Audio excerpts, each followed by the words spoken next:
Dear Kobe, this is going to be tough. But I need to get this off my chest. Everybody clear out for me and Kobe. Clear the paint for Chuck and Kobe, one last time. Kobe Bean Bryant. My guy. The first time I saw you going up against Black Jesus, when you were 18 years old, I knew you were a killer. That's when I realized you were going to be a legend in this game. You were going hard at Mike that night. No fear whatsoever. I mean, I knew from passing you in traffic over the years that you were a dog. But when I saw you going at Black Jesus like that, that's when I knew you were a kindred spirit. We might have grown up in different circumstances, but when I saw you on the court, and how hard you were going, I knew we were raised with the same mentality. I wasn't tall, but in my mind, I was going to be a giant out there every single night. You were 6'6", and could have scored in your sleep. But that wasn't enough. You were trying to be the best that ever did it. Everybody says they want to be that. But not everybody is willing to sacrifice what it really takes to do it. Remember when I came out to LA for the first time our rookie year? You picked me up at the hotel and we went out for some food, and you asked me what I was getting up to later. I said I was going to the club. I mean, we in LA. I'm going to the club, Kobe. Come on, man. And what did you say? I'm going back to the gym. You're probably the only dude in the history of the game where the mystique wasn't exaggerated. The Mamba was no myth, man. It didn't even do you justice. 1, 2, 3 in the morning, we knew where you were. Me and you, every single time we stepped on that floor, we were going to war. But it wasn't an animosity thing. There was never any beef. It was like heavyweight fighters beating the hell out of one another. And then at the bell, it's nothing but love and respect. Greatness needs company, and we needed each other. Mike needed Prince like Prince needed Mike. Tyson needed Holyfield like Holyfield needed Tyson. Everybody needs that person to say, oh, you're the SH*T, huh? Well, I'm the SH*T, too. And boy, you were the SH*T. You were the toughest man that I've ever seen in this game. The most cold-blooded serial killer I've ever seen. The fiercest competitor I've ever seen. I remember hearing the story that you were on the road, and you were watching the highlights of me dropping 35 on the Knicks at the Garden our rookie year, and you got so mad that you smashed up the hotel room and you started researching me like you were in the CIA. Get me the file on I bet it was like that. Studying how great white sharks hunt down seals in the Pacific Ocean and whatnot. What I love about that story is, it's the truth. That was just our relationship. Two dudes pushing each other to greatness. The next time you came through Philly, you were all up in my SH*T. There was no half-stepping you. Every first step, I had to go 100. You're 6'6", and it was like you wanted to guard me. You wanted the challenge. You wanted to show me that you were the baddest mother effer to ever play the game. And I didn't want any part of Kobe Bryant on the other end. Man, hell no. I'm not stopping you. Nobody is stopping you. You were Kobe, and you were gonna do whatever you wanted to do out there because you were a sniper, an assassin, a cold-blooded killer, and now I'm talking about you in the past tense, and I still get emotional about it. It still doesn't seem real. You were my guy. The 2001 finals, we were going at each other like fighters. Not out of some beef or hatred, that's what some people could never understand. Not out of hate. Out of admiration. Out of love.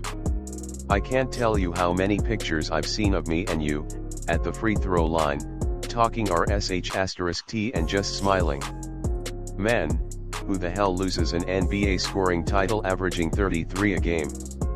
How the hell are you going to average 35 like that, man? Why'd you have to do that? You had to do it because you're you. Because you're Kobe Bean Bryant. Because you're a straight up giant. You were probably watching me do my thing on SportsCenter every night like, 41, huh.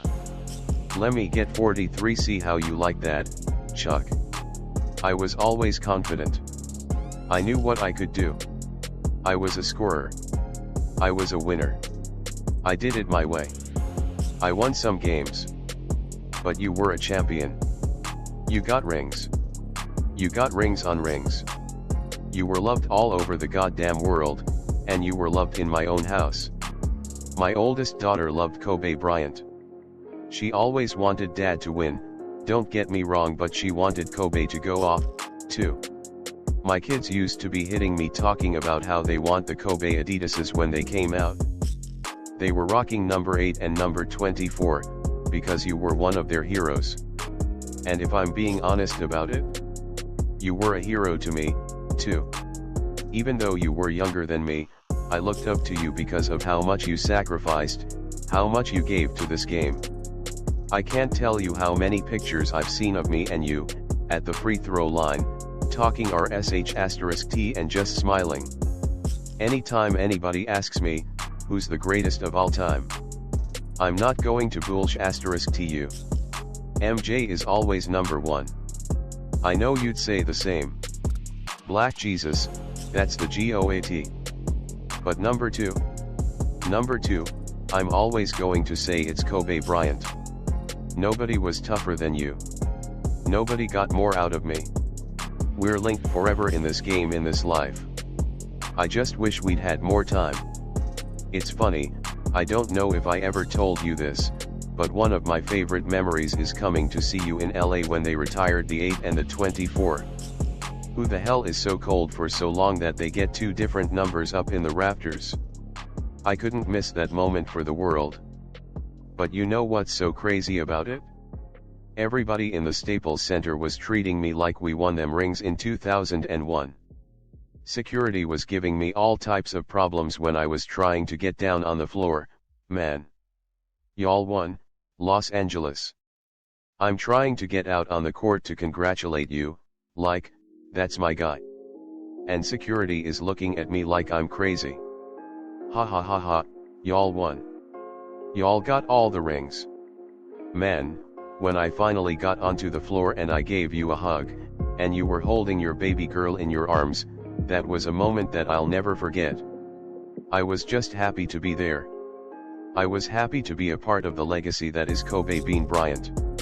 Where'd the time go, man? That first trip out to LA feels like it was just yesterday. We were just kids, with everything in front of us. What you getting up to later? I'm going to the club. I'm going back to the gym. I'll never forget that. You're not here on this earth anymore, but you're not gone, either. You just say the name Kobe Bryant, and the memories come back in a split second. I can see you pointing your finger up in the air, walking off the court after you dropped 81 on Toronto. I can see you jumping up in the air just like MJ after you won the title. I can see you standing there next to me at the free throw line, smiling, not even saying anything, just looking at me like, it's on, Chuck. Those memories aren't going anywhere. And yeah, we're gonna cry. We're still gonna cry sometimes when we remember that you're really gone. But we gonna smile like a mother when we think of the memories. I don't really know how I'm supposed to close out a letter like this. I don't really know how to say goodbye to an NBA legend, a father, a husband, a friend. I don't really have the words. All I know is, I love you, brother. Sincerely, Chuck.